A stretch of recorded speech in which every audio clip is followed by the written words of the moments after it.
Assalamualaikum warahmatullahi wabarakatuh. Bismillah walhamdulillah wassalatu wassalamu ala rasulillah sayyidina wa nabiyina Muhammad ibn Abdullah wa ala alihi wa sahbihi wa man walah wala hawla wala quwata illa billah.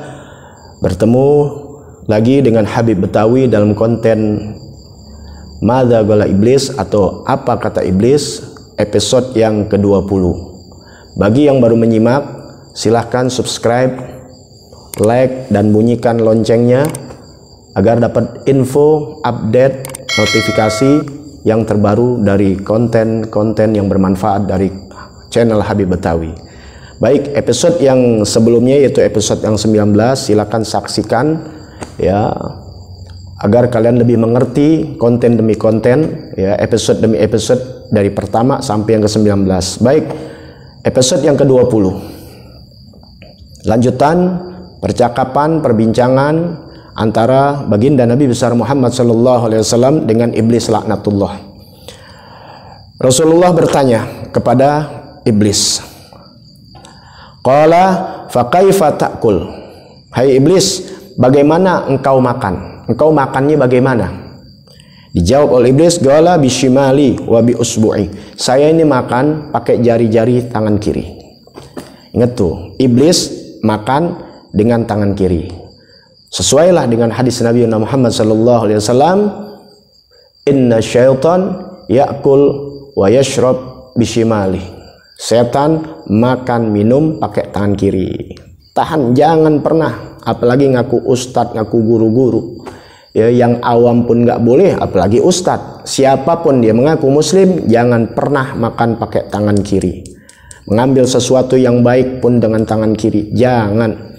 Gunakanlah tangan kanan ya untuk hal-hal kebaikan, dari makan sampai minum, memberi atau menerima sesuatu. Itu yang diajarkan oleh baginda Nabi besar Muhammad sallallahu alaihi wasallam. Karena bagaimana juga kalau dilarang oleh Rasul makan minum pakai tangan kiri, tentu ada bahaya, baik secara medis maupun non medis. Qala fa aina tastadilu auladak fi waqtil harur was samum. Kemudian Rasul bertanya, di mana hai iblis anak-anakmu berlindung fi waqtil harur was samum, di waktu panas, di waktu musim panas, di waktu angin panas. Ya, iblis ada rasa panas juga, gerah, sama kayak kita. Kalau kita kan kalau gerah masuk rumah, di halte, di bawah pohon. Nah, kalau iblis di mana? Maka Rasul bertanya, di mana anak-anakmu ngadem, berlindung, bernaung dari waktunya panas matahari? Qala, jawab iblis, tahta azfaril insan, di bawah kuku manusia.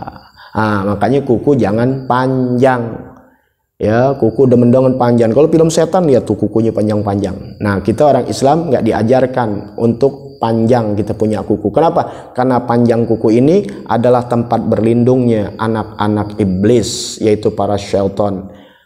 Nah, keduanya lah dalam ilmu kesehatan tentu tidak baik ya, karena mengandung segala macam penyakit. Nah, dalam segi ilmu toharoh, di dalam ilmu fikih, kuku yang panjang apalagi hitam itu akan sulit masuknya air di bawah kuku, karena itu sahnya atau tidaknya kita di dalam berwudu ya. Nah, untuk itu banyak ya kemanfaatan kalau kita potong kuku kita. Adapun cara potong kuku ya, Anda sudah pernah ajarkan di majlis-majlis. Bagi yang belum tahu, maka pertama dengan telunjuk kita, kemudian ini, kemudian ini, kemudian ini, baru jempol ya, kemudian ini kelingking, terus berjalan telunjuk jempol ya. Itu karena ada dua pendapat, ada Imam Nawawi dan Imam Al-Ghazali rahimahullahu taala rahmatan abror ya. Boleh telunjuk kemudian ditutup nanti jempol terakhir, boleh tutup jempol ntar jempol ini yang terakhir. Itu sudah dijelaskan. Bagi yang belum paham nanti lihat aja ya, komentar, silakan dikomentarin ya, bertanya. Jadi waspada, hati-hati kuku panjang, baik kuku tangan ataupun kuku kaki ya. Udah jangan dipanjang-panjangin, apalagi perempuan-perempuan ya, usahakan kalau lagi bersih potong kuku ya, kalau lagi nggak bersih ya ditahan dulu sampai bersih ya. Qala Nabi sallallahu alaihi wasallam, kemudian Nabi bertanya lagi ya, fakam sa'alta min rabbik hajah, Kata iblis, kata Rasul sallallahu alaihi wasallam, hai iblis, berapa banyak permintaanmu, berapa hajat yang kau minta kepada Allah? Ada berapa hajat yang kau minta kepada Allah? Qala, kata iblis, asyratu asya, saya minta 10 hajat. Saya meminta kepada Allah, kata iblis, 10 hajat.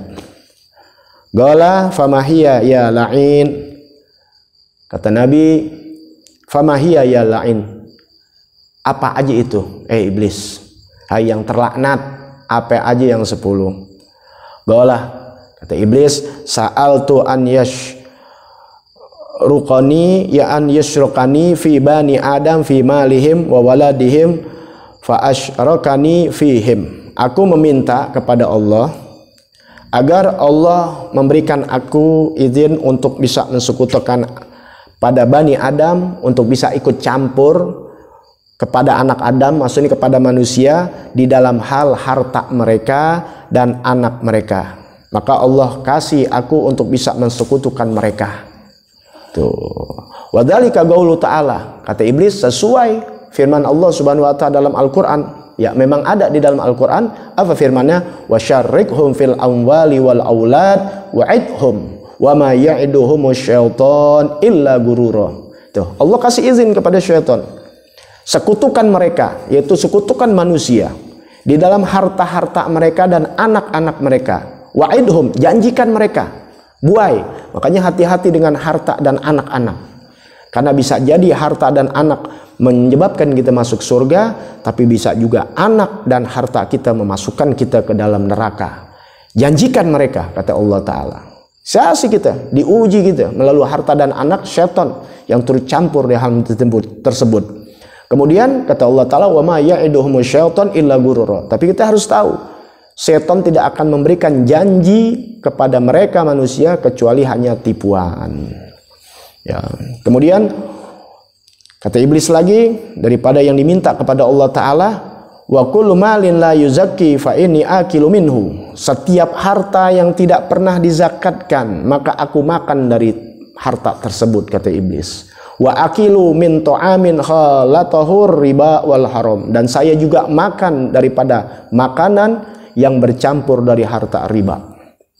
Jadi orang yang makan dari harta riba, dari barang yang haram, maka iblis ikut makan bercampur demikian.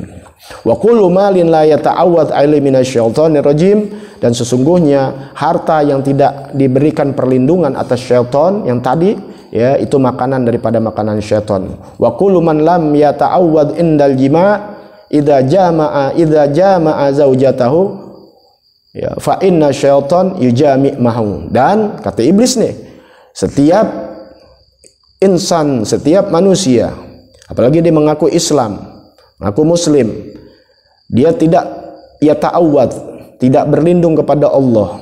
Indal jima, tidak membaca artinya, ya a'udzu yang diajarin tuh di dalam, ya, hadis-hadis Nabi Muhammad ketika kita berjima. Ya, setiap orang yang tidak berlindung kepada Allah ketika berjima dengan istrinya, ya, ini istrinya yang halal, tetap kita harus baca sekurang-kurangnya, baca bismillah. Kalau lebih lengkapnya, Allahumma jannibna syaitan wa jannibi syaitan ma razaqnahu, untuk berlindung, ya, dari ikut campurnya syaitan. Karena syaitan ini, iblis sudah berkata, barang siapa yang tidak berlindung atas nama Allah ketika dia berjima, ketika dia menyetubuhi istrinya, fa inna syaitan yujami ma'hu, maka syaitan ikut campur di dalam hal persetubuhan tersebut. Istri kalian ikut dinikmati oleh syaitan ketika sang suami tidak melindungi dirinya ketika berjima dengan istrinya, tidak membaca, menyebut nama Allah Ta'ala di dalam hatinya ketika mendekati istrinya. Hati-hati, ya, atal waladu sami'an muti'an, maka akan menghasilkan anak, mendatangkan anak yang akan taat, yang mendengarkan iblis. Ya, terang aja, orang iblis ikut campur, ya, mencampuri persetubuhan sang suami istri, istrinya dinikmatin oleh iblis, kemudian iblisnya juga, setannya keluar itu sperma, akan bercampur hingga menjadi anak-anak yang taat kepada iblis,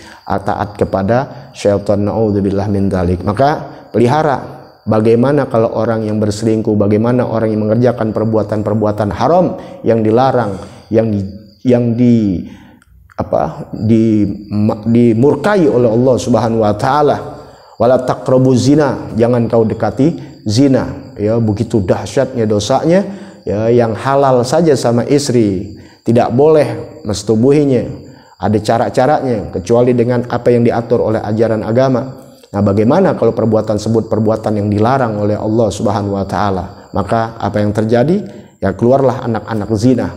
Nah, di antara anak-anak zina ini, ya, di dalam hadis Ihyaul Mayyit, yaitu mereka benci kepada keluarga Nabiuna Muhammad sallallahu alaihi wasallam, kepada cucu Rasul sallallahu alaihi wasallam. Itulah di antara anak-anak yang hasil hubungan zina. Nauzubillah. Nah, selengkapnya hal-hal tersebut, ya, kalian bisa nanti nyaksikan di konten tentang bagaimana orang-orang yang mempunyai keburukan, kebencian kepada keluarga Nabiuna Muhammad sallallahu alaihi wasallam. Insyaallah akan dilanjutkan lagi kepada episode yang selanjutnya. Jangan lupa subscribe, like, dan share. Bagikan niat dakwah. Bantu konten-konten dakwah. Bantu, ya, agar kalian mendapatkan pahala dari media-media dakwah. Media dakwah bisa menjadi pahala, bisa menjadi mudarat buat kita. Tergantung, ya, untuk apa kita gunakan media-media dakwah. Oke. Assalamualaikum warahmatullahi wabarakatuh.